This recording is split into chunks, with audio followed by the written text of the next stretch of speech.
But the story did not end there. News of the victory reached Washington, where Congress marveled at the improbable outcome. Diplomats in Europe were stunned. After years of war, the British had been repelled by a ragtag force of militia, pirates, and volunteers in a city they deemed indefensible. The Battle of New Orleans became a symbol of American resilience, ingenuity, and the ability of ordinary people to achieve extraordinary feats against overwhelming odds. Jackson's leadership during the battle also revealed deeper truths about the young nation. He recognized that victory was not solely the product of superior numbers or technology, but of vision, coordination, and the unifying power of a common cause. He later reflected, "The honor of the country is preserved not by might alone, but by the courage of those who dare to defend it." The city of New Orleans, scarred yet unbroken, began to rebuild. The victory transformed it from a sleepy port into a symbol of American determination and defiance. Merchants returned, trade resumed, and the diverse coalition that had fought together began to see themselves as part of a larger American identity. Even the pirates, once outlaws on the fringes of society, were hailed as heroes, their loyalty during the crisis remembered in tales and songs. In the decades that followed, the Battle of New Orleans was romanticized, its details sometimes exaggerated in books and newspapers, but the essence of the event, the astonishing defense of a city by a disparate, determined force, remained undeniable. Jackson's leadership during the battle propelled him to national prominence, eventually leading to his election as the 7th President of the United States. Yet for all his political ambitions, he never forgot the men who had stood with him, the marshes and levees that had provided cover, or the city that had survived against all expectations. Historians often note the irony of the battle. It was fought after the Treaty of Ghent had technically ended the War of 1812, though news had not yet reached America. Strategically, it changed little in the grand scope of the war. Yet its psychological and symbolic impact was immense. It bolstered American nationalism, proved the efficacy of militia forces, and demonstrated that determination and ingenuity could triumph over experience and brute strength. Today, walking along the Mississippi in New Orleans, one can almost hear the echoes of that fateful day, the thunder of cannon fire, the crack of rifles, the shouts of men united in defense of a city and a cause greater than themselves. The earthworks of Chalmette may no longer hold, but the story endures, a reminder that history often turns on the courage of those who dare to act when all seems lost. The Siege of New Orleans remains a testament to the power of resilience and the unpredictability of war.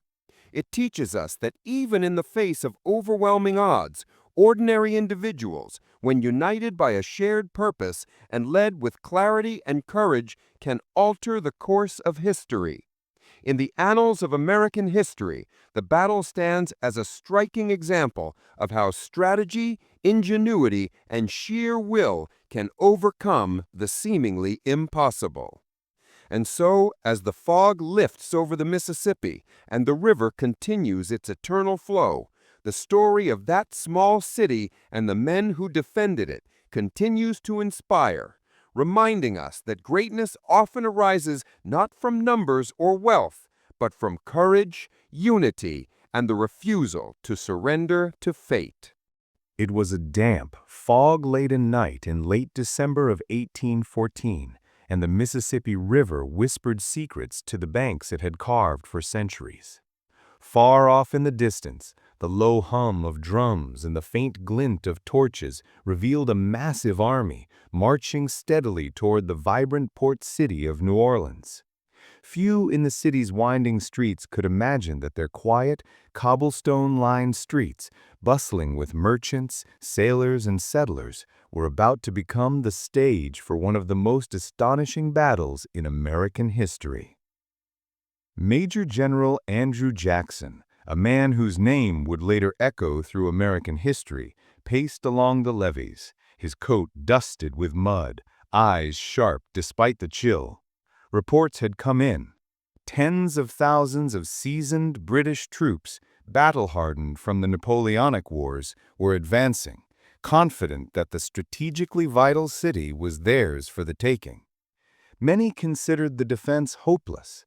New Orleans was poorly fortified, its militia a patchwork of local men, French Creoles, free African Americans, Choctaw allies, and even pirates who answered only to their own code. But Jackson saw potential in the chaos. He turned to his aide, a young officer named Thomas Hines, and said quietly, "If we lose New Orleans, the Mississippi is lost. Every trade route, every harvest from the Ohio Valley, every dream of the West is at their mercy. We cannot allow it." And so began a story that would ripple across continents, a story of courage, cunning, and a city that refused to bow. The British, led by General Edward Pakenham, believed victory was assured. Fresh from campaigns in Europe, their soldiers were disciplined, well-fed, and confident that American militia, often ridiculed by European officers, would crumble like dry leaves under their boots. They brought with them heavy artillery, thousands of soldiers, and a belief in invincibility.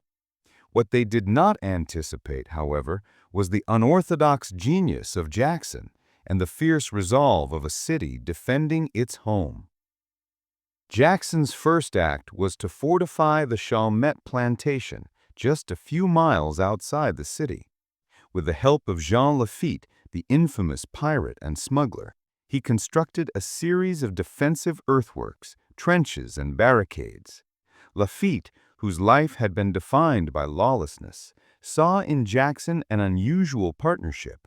For once, he could fight not for loot, but for the survival of a city that had, in a sense, raised him. Lafitte provided artillery, ammunition, and experienced men who knew the rivers and bayous like the backs of their hands. Meanwhile, Jackson moved quickly to unite a diverse coalition.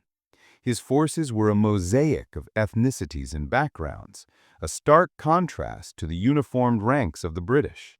Creole marksmen with rifles capable of picking off targets at extreme range, Native American scouts familiar with the swamps, African American soldiers defending their communities, and the ever-unpredictable pirates all became part of a single, tightly knit force. But perhaps Jackson's greatest advantage was his understanding of psychology. He knew that fear could be weaponized as effectively as a cannon. Night after night, his men would light bonfires in the swamp, march and remarch, create decoy positions, and send out false intelligence. When the British scouts tried to map the American defenses, they were met with a labyrinth of trenches, hidden artillery, and men who seemed to appear from nowhere. Jackson had transformed geography into an ally, and uncertainty into a weapon. On the morning of January 8, 1815, the British launched their assault. Across the muddy fields of Chalmette, tens of thousands of troops advanced, their red coats stark against the gray dawn. The Americans, numbering barely half of the British force, lay in wait. Jackson had given precise instructions: hold fire until the enemy was close, maximize casualties, and strike fear into their commanders. The moment the British crossed the open fields, the American guns roared. Cannons fired grape shot, muskets cracked like thunder, and a disciplined volley of rifle fire tore through the ranks. Chaos erupted. Soldiers fell in droves, their formations shattered by the unseen precision of the militia. Yet the British, trained and relentless, pressed forward. At the same time, the swamps and flanking routes became deadly traps. Lafitte's men and Choctaw allies emerged from hidden positions, cutting off supply lines and striking at the British flanks. Mud and cold slowed the attackers, and their confidence wavered. Each step forward was met with resistance from a foe they had underestimated. A small, determined and strategically ingenious American force.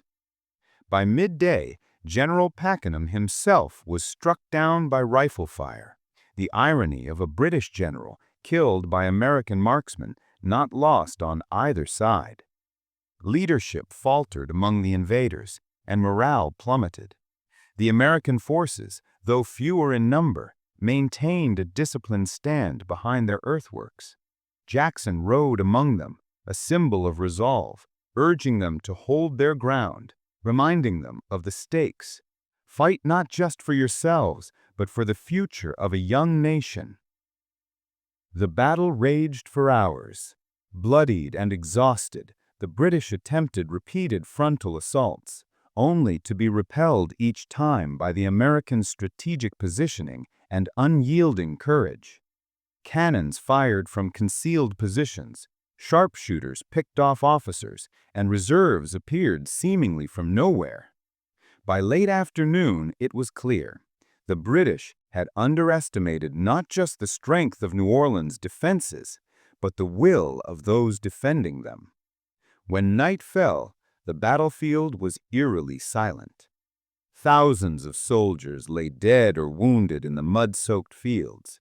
The British had suffered catastrophic losses, over 2,000 casualties, while American losses numbered fewer than 100.